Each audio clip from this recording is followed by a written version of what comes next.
I sighed. The girls wouldn't make a move now. Jessica said they were going to let things work out naturally. Perhaps Ivy needed more effort than that. It would be up to me to approach her and bring her into the fold. The thought made my stomach knot. I wasn't good with giving people any kind of power over me.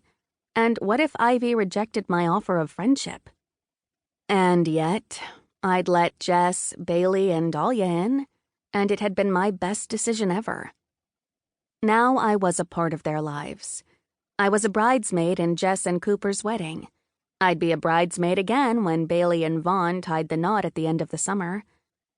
Moreover, I had a front row seat to the reunion of Dahlia and Michael, which was magical to watch, considering the painful years they'd spent apart.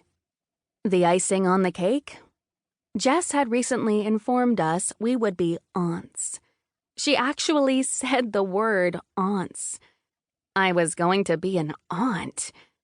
Jess was 20 weeks along, and I'd already started shopping online for baby gifts.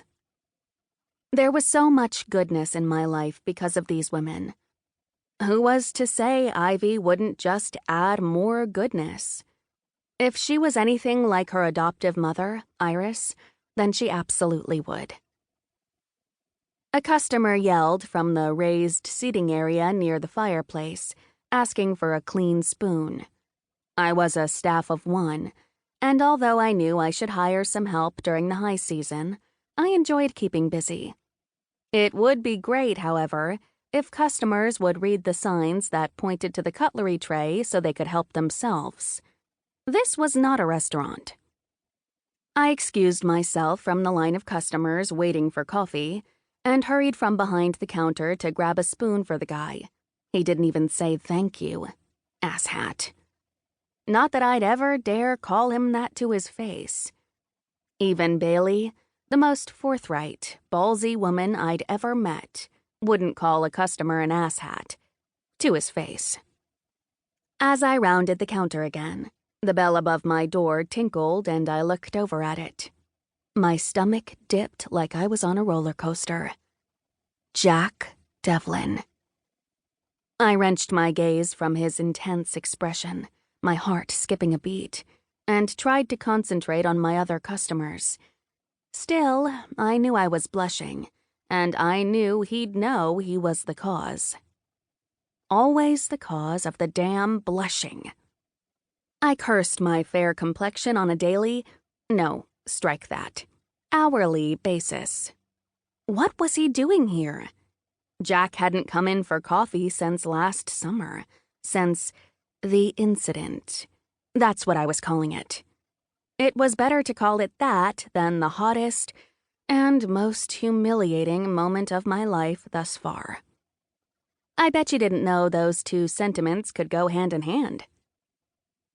Respectful of my request to leave me alone, Jack had avoided me since then.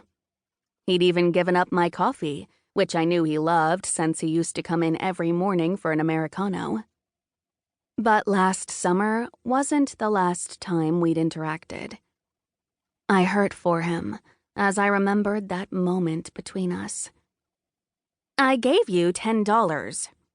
The aggravated voice brought me out of the memory. Christine Rothwell, the chair of the Board of Licenses in Hartwell, glowered. Excuse me? She pursed her lips before replying. I gave you $10. She spoke obnoxiously slow, as though I was too stupid to understand. The coffee, she pointed to her cup, was $4. Are you with me? Must not insult customers to their faces. Must not insult customers to their faces. Yes? You gave me back $1. I'm sorry. My cheeks bloomed even redder knowing Jack was witnessing my fumble. I handed over a $5 bill, which she snapped from my hand before marching out of the store. The bell above the door tinkled aggressively with the force of her departure. My next customer gave me a sympathetic smile. Someone